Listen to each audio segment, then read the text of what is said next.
আলোচনার বিষয় হালাল এবং হারাম। আলোচনার বিষয় হালাল এবং হারাম, দুই রাস্তা। হালাল চলে গেছে এইদিকে, হারাম গেছে এইদিকে। সো আমরা যাব কোন দিকে? ডান দিকে। হালাল খুব বরকতময়, হালালে বরকত বেশি, হারামে বরকত নাই। বিশ্বাস করেন? 1 কোটি টাকা ইনকাম মাসে। কয় কোটি টাকা তার ইনকাম? 1 মাসে ইনকাম 1 কোটি টাকা, কিন্তু দেখা যায় মাসে একটা হসপিটাল বিল পরিশোধ করতে তার চলে যায় 50 লাখ টাকা। আছে না নাই? ওয়াইফের ক্যান্সার, যার নেই কোনো অ্যান্সার। ছেলে ইয়াবা খায়, ওরে দেয়া লাগে 20 লাখ। বাড়ি ভাড়া, খাওয়া দাওয়া ইত্যাদি খরচ শেষে দেখা যায় মাস শেষে আরো 20 লাখ ঋণের মধ্যে পড়ে আছে না নাই? কিন্তু মাসে ইনকাম ছিল কত? 1 কোটি। কিন্তু মাস শেষে দেখা যায় 20 লক্ষ টাকা ঋণের বোঝায় চাপা পড়ে আছে। আর রিক্সাওয়ালা, ওর বেতন নাই, যা পারে ইনকাম করে প্রতিদিন। মাসে অন অ্যান অ্যাভারেজ তার ইনকাম 5000। কয় হাজার? 1000 চলে যায় ওর যে ছুপরির বেড়া, ওই বাড়ির ভাড়া দিতে। 1000 চলে যায় ওর খাওয়া, 1000 চলে যায় চিকিৎসা, 1000 চলে যায় ছেলেমেয়েদের পড়াশোনা, আনুষঙ্গিক আরো 500, মাস শেষে আরো থেকে যায় 500। সুবহানাল্লাহ কইতে পারলেন না? 1 কোটি টাকা ইনকাম করেও 20 লক্ষ টাকা ঋণের বোঝায় চাপা পড়ে আছে। আর 5000 টাকা ইনকাম, মাস শেষে কত থাকে? 500। কারণ ওর পুরো ইনকামটাই হালাল। ওর পুরো ইনকামটা কি? আর হালালে বরকত ঢুকায় দিছে কে? হারামে কোনো বরকত আছে? আওয়াজ করে বলেন তো, গরু খাওয়া হালাল না হারাম? কুকুর খাওয়া? কুরবানিতে কি জবাই হয়? সুন্নতে খাতনার অনুষ্ঠানে, বিয়ের অনুষ্ঠানে, প্রতিদিন কসাইয়ের দোকানে, কোথাও কুকুর জবাই হয়? আচ্ছা, গরু বা গাভী বছরে বাচ্চা দেয় কয়টা? একটা। আর কুকুর দেয় কয়টা? 7টা, 10টা, 11টা। জন্ম নিয়ন্ত্রণ নাই তো, দেদারসে দিচ্ছে, ফ্যামিলি প্ল্যানিং নাই, তাই না? আচ্ছা, তো দেখেন, গরু বাচ্চা দিল কম, কুকুর বাচ্চা দিল বেশি। গরু জবাই হয় বেশি, কুকুর জবাই হয় না। গরু আমরা খাই বেশি, কুকুর খাই না। তারপরেও কসবায় গরু বেশি না কুকুর বেশি? আওয়াজ করে বলতে হবে, গরু না কুকুর?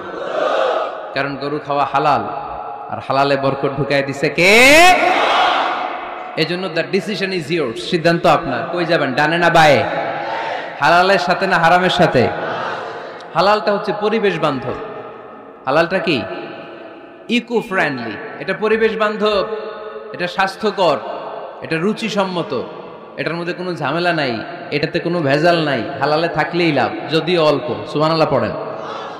এজন্য রাব্বুল আলামিন বলেন, ইয়া আইয়ুহান নাসু কুলু মিম্মা ফিল আরদি হালালান তাইয়্যিবা ওয়ালা তাত্তাবিউ খুতুওয়াতিশ শাইতান ইন্নাহু লাকুম আদুউম মুবিন। ও হে মানুষেরা, শোনো শোনো, এই জমিনের ভেতরে যেটাকে আমি হালাল করেছি, যেটাকে আমি পবিত্র করেছি, ওইটা খাও, ওইটা গ্রহণ করো।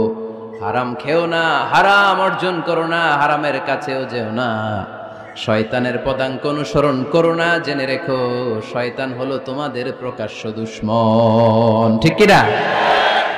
আদুউম মুবিন। শয়তান আমাদের প্রকাশ্য দুশমন। সে হারামকে আমাদের কাছে চাকচিক্যময় করে তুলে। সে বুঝাতে চায় হারামের মধ্যে আরাম।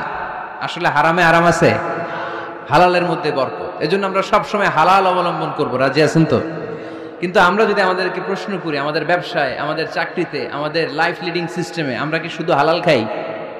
কি খাই? হালালও খাই, সুযোগ পাইলে একটু যদি পাই অমনি ধরে ঘাপুস ঘুপুস। সুযোগ পাইলেই কি ঘাপুস ঘুপুস?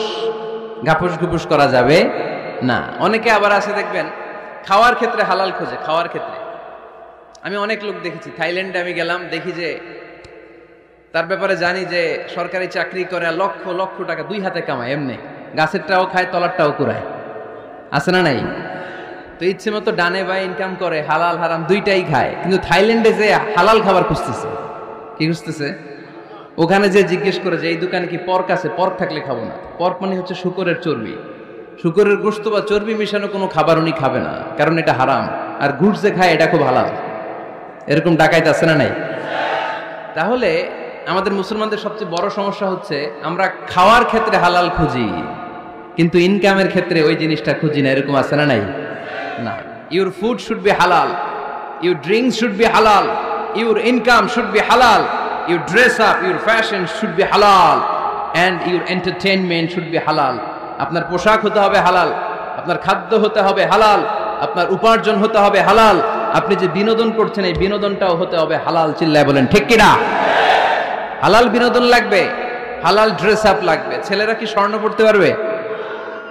ছেলেরা কি সিল্কের জামা পড়তে পারবে?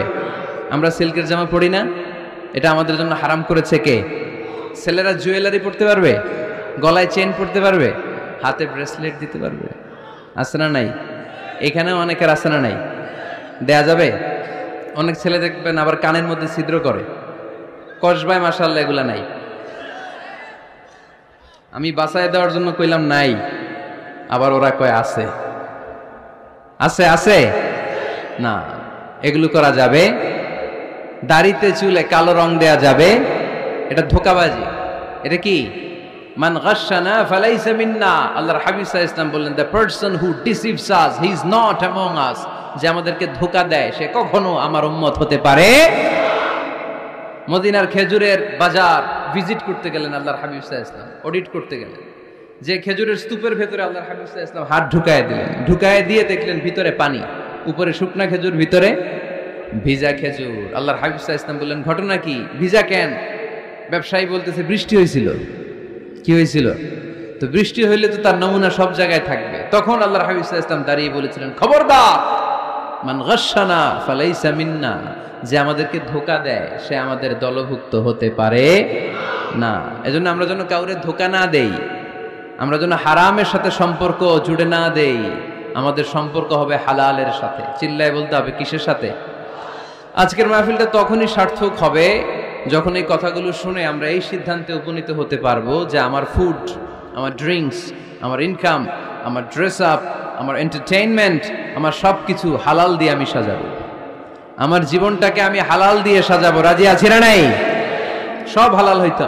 নারীদের ফ্যাশন, অনেক নারীরা ফ্যাশন সচেতন। খবরদার, নারীরা টাইট ফিটিং পোশাক পরতে পারবে না। পারবে? পাতলা পোশাক পরতে পারবে না। তারা নিজেদেরকে আবৃত করে রাখতে হবে। টাইট ফিটিং পোশাক পরতে পারবে না, অন্য ধর্মের পোশাক পরতে পারবে না, পরচুলা লাগাতে পারবে না। এই ফোর কর্নার্স, এই বর্ডার গুলো মেনে নারী যে কোনো ধরনের ফ্যাশন নিতে পারে। এই ফ্যাশনগুলোকে বৈধ করেছে কে?